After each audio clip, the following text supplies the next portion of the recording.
John Mayer and I actually have a few things in common. We both have really fantastic hair. We have good taste in watches. We have very sultry and smooth and easy to listen to voices. But the one thing we do not have in common is how we like our tremolos set up. He, on his signature guitars, has them flat against the body. And they kind of drive me crazy because you can't do the things that you want to do. I like to be able to pull up on it a little bit. Kind of Jeff Beck style. So, let's go ahead and float the tremolo on this dude. It's only going to take a few minutes. I'm going to show you how to do it. And then you'll be able to float your tremolo in like 10 minutes too. Now I should say, the method that I use is not mine, obviously. People accuse me of stealing it all the time. Whatever.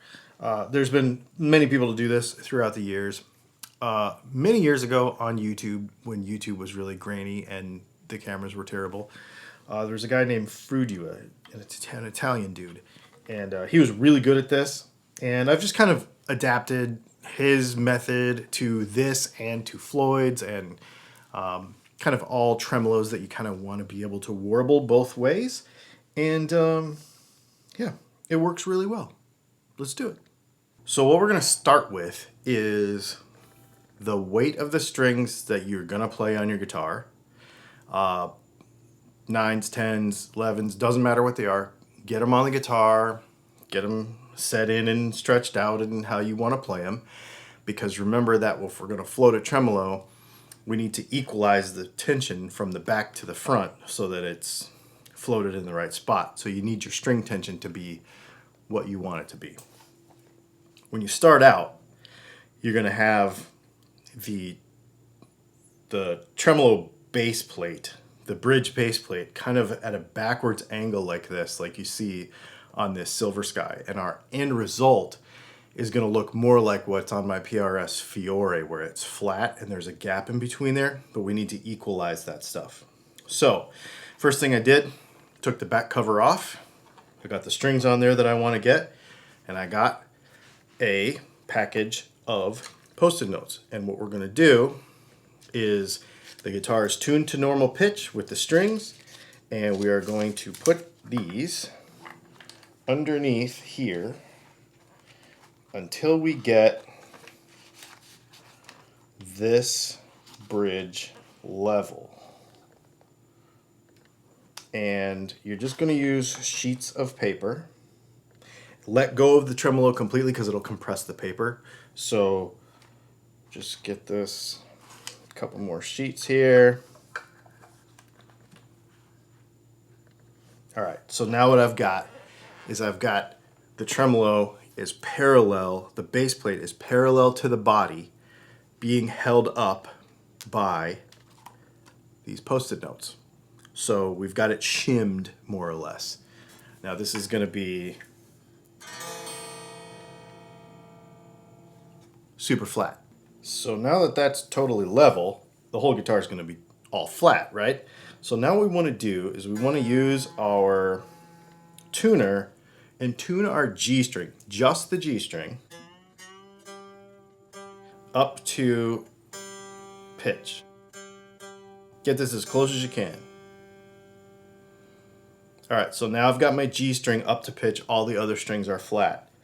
So now what we're gonna do is we want this G with our shims. So now let's put more paper underneath here and get this G that's been tuned to a G down to an E. Still gotta go some more. You're gonna add more paper underneath the tremolo. Oh, okay.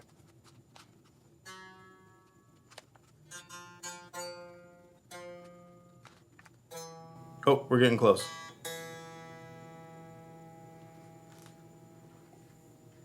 I need to take a couple sheets out.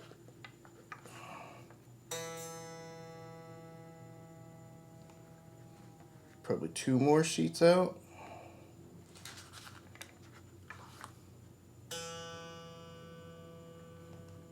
One sheet back in.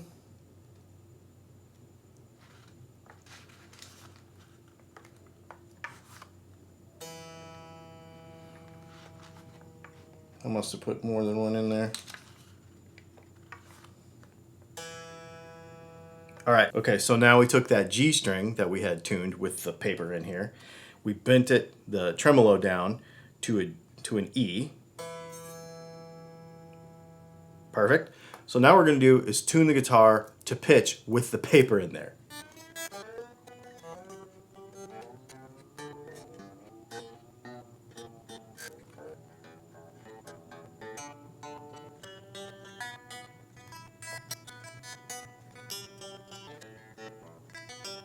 Okay.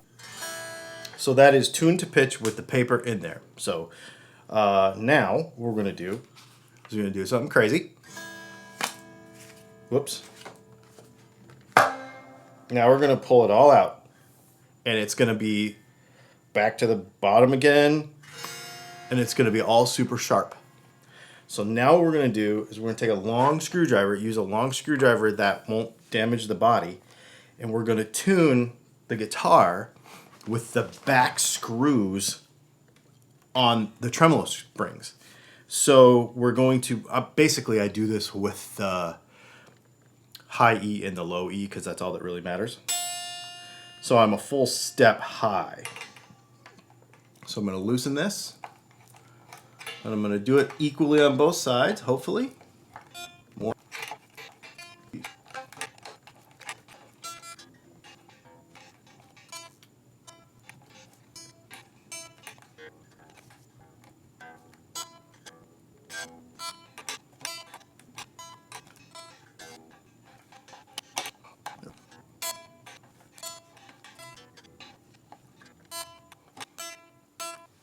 Now we have a floated tremolo, and what the net result is that the guitar is back in tune to pitch, and the plate on the tremolo is pretty much parallel with the body again, like on the blue guitar. That can vary a little bit depending on your string weight and other parts of your setup. As a result, the action has come up a little bit. So what I would do at this point is just reset your saddle heights a little bit lower, because as you know, you went like this, and so the saddle height came up a little bit. The other thing that happened is the scale length shortened just a touch because we brought the bridge this way. So reset your saddle height and reset your intonation. You'll just need to move it just a little bit.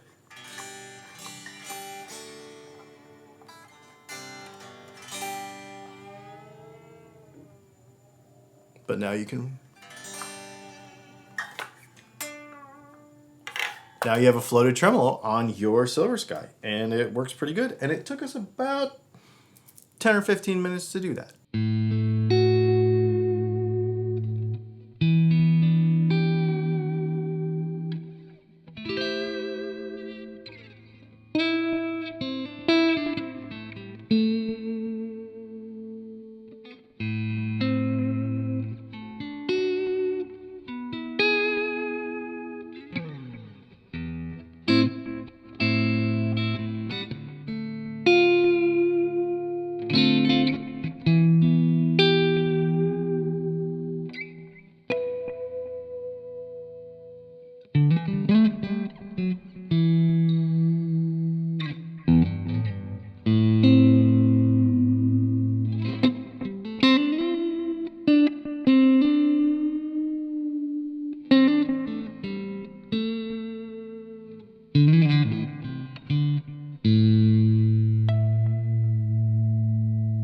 Yeah, that's just a lot more fun. You can just be a lot more expressive with it. This is one of those guitars where you can put some delay in, some reverb on, and turn the lights off and just kind of really enjoy that setup. I should say I went and checked the intonation on the guitar. It didn't really move at all, actually. A couple of notes with this. When you get done, you may have a little unevenness of your trem claw back here. Don't worry about it. It works fine. And you should be just right about level. You might have to do a little tweaking, just a little bit of adjustment to kind of fine tune it a little bit. But it's going to be pretty dang close. It's going to get you right in there. I know we've done this video before, but I think this is maybe the third time we've actually talked about floating a tremolo, but I think it's a really important skill to have, and it only took a few minutes. I've actually spent more time playing since I got it done than I actually spent actually doing it. So it's not that hard to do. And if you don't like it, all you do is tighten them screws back in where they were and retune your guitar, and you're back to however you want it to be. So it's not an irreversible thing that you do to your guitar or whatever, you know what I mean? So there you go. Yeah, I dig it a lot. I'm going to continue to play this guitar. If you have anything like this that you want to see, let me know. Also, thank you to my Patreon supporters who make videos like this possible. Patreon actually made the purchase of this guitar possible. PRS didn't send me this guitar, I had to buy it. So thank you to everybody who supports the channel. Also to everybody who goes to Dylan Talks Tone and buys pickups, because that's what we really do. And to anybody who supports all of the links in the description below with various affiliate stuff, including the shorts that everybody gives me a hard time for. 511 Tactical is down there. You can go buy some of that stuff. Anyway, thanks for hanging out, and I hope you have a great day.